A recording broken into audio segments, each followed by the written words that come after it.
Hi there and welcome to Laugh So Create. My name is Raka. Do you have a serger that is sitting on your sewing table and you are terrified to use it, rethread it? I know that I have one sitting right here and I thought that I would bring you along as I muddle through trying to figure out how to rethread it.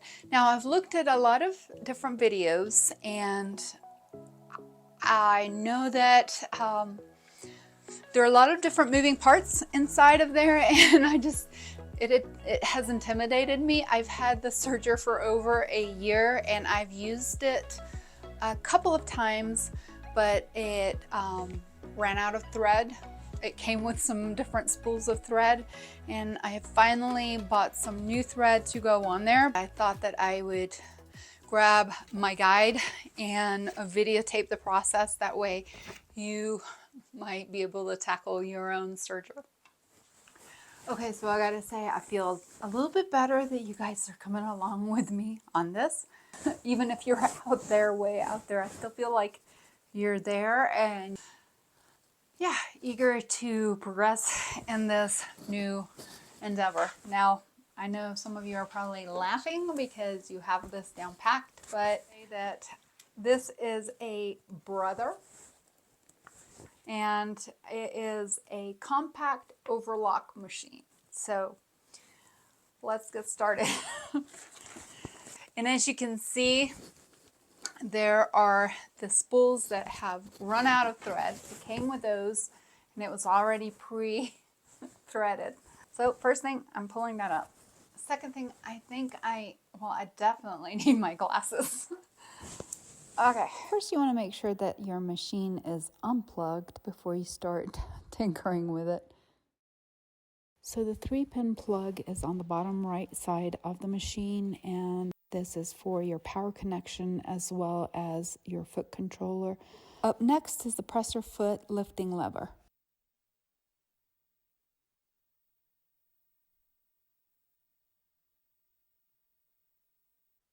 And then on the top of the machine, you will find the presser foot pressure adjustment screw. Let's take a quick look at some of these knobs. The first one is the stitch length. The normal stitch length setting is a 3. And to shorten the stitch length, it would be a minimum of 2 millimeters. And to lengthen it, you can go as high as 4 millimeters. So the lower knob is the differential feed knob. The serger has 2 sets of feed dogs that help advance the fabric through the machine. They control both the front and the rear feed dogs.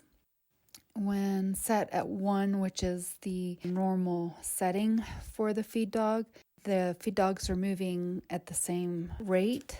If the front feed dog is moving slower than the back feed dogs, then that helps with stretching the fabric as it's sewn. So this might be useful for lighter weight fabrics that tend to pucker.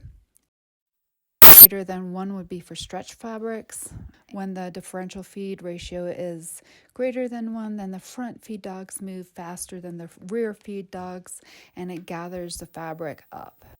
So the large knob on the bottom right hand is the hand wheel, and much like a regular sewing machine, you twist it towards yourself and it'll move the needle up and down. Towards the front there is the stitch width dial. The normal stitch width setting for a regular overlock stitch is 5 millimeters. So to increase the width to a maximum of 7 millimeters and to reduce the stitch width to a minimum of 5 millimeters. Raise the telescoping thread tree to its highest position to make sure that this is aligned, not like this, but like so. And then I have placed the spools of thread, the new spools of thread on, and I am bringing up the thread through the hole and then through the little notched area. So from back to front, see, through the hole, through the thread plate. Repeat for the second spool from the right hand side, which will be threaded in the same way, and it will be going through the green marked tension disc, which is for the upper looper. Repeat for the third spool from the right hand side, and that will be your pink, go to the pink marked tension disc for the right needle. Lastly, it's time to thread the fourth spool from the right hand side, and the yellow tension disc is for the left needle tension. At this point, you want to make sure not to forget to pass the thread through the little circles at the base of the threading tree. And repeat for each one of the thread spools, making sure to pass them through the little circle. So next we'll be threading the lower looper. So you'll run the thread through the little channel that is right next to the blue tension adjustment dial, and repeat for the green, pink, and yellow channels. And then the trim trap is a convenient way for your threads to get collected, and it just simply pulls out like a little drawer and pushes back in. So to access the lower compartment, you're going to have to open the front cover when threading the machine. And all you do here is you just slide the little door to the right and open it, or close it and slide it back to the left. And then you're going to thread it down the channel and pass the thread through threading points 5, 6, 7, and 8, matching the blue color. So the first stop is number 5. And following the blue diagram, then you'll bring the thread over to point number 6. So 6 and 7 kind of wrap around each other. They're in the same area, so you'll pass the thread through both of those, and then you'll wrap it over the hook for number 8. So it looks like I have to get it through this area right here. So I'm going to bring the thread through this way.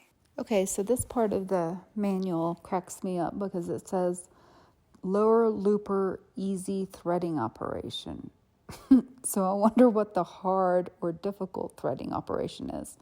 In any case, the first thing we'll have to do is slide the lower looper threading lever to the right. And this moves the looper in the right position so that you can thread the thread behind it. So this is really the trickiest part, is getting the thread behind this little triangular section. But once you get it through, using tweezers is helpful. Then you can kind of wiggle it back there like you're flossing a tooth, and it slips in behind the triangular piece. Okay, take a deep breath now, because you are done with the hardest part. Now it's time to thread the upper looper. So we'll be working with the green knob, or the second spool from the right hand side, as you've wound it through, following the same schematic with the numbers.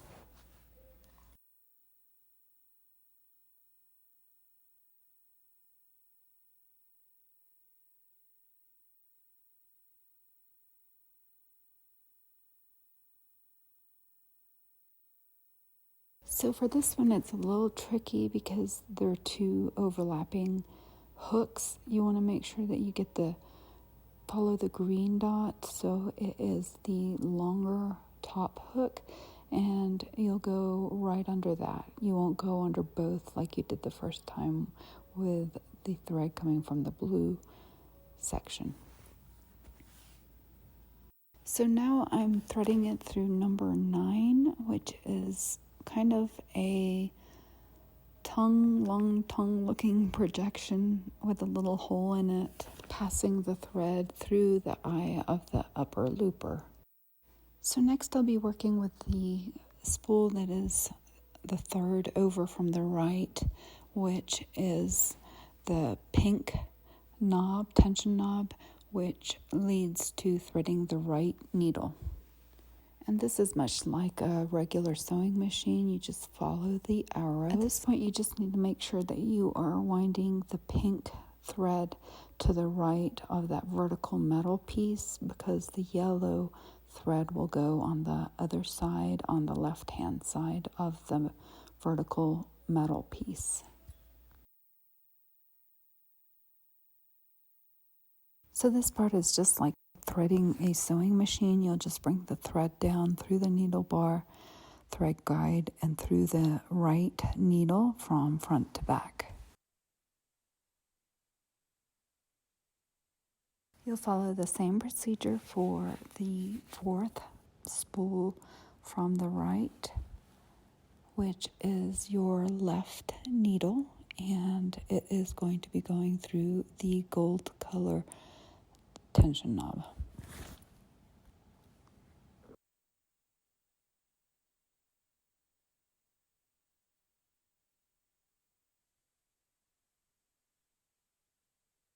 And again, bring the thread down through the needle bar, thread guide, and then through the left needle this time. So now it's time to close the door and start a test sewing. But first, you'll want to pull the threads out about 6 inches behind the presser foot, and then place a piece of scrap material under the presser foot for test sewing. You'll want to hold the threads in your left hand and then turn the hand wheel slowly a few times towards you and check to see that the threads entwine themselves before using the foot controller to sew.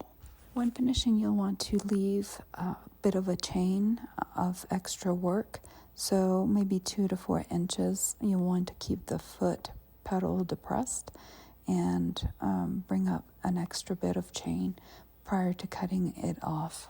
So gotta say, I was completely elated that it worked, and I hope that this video was helpful. I forgot the microphone was off when I was talking, but I was just thrilled to bits, as you can see by my face, and I wish you happy sewing.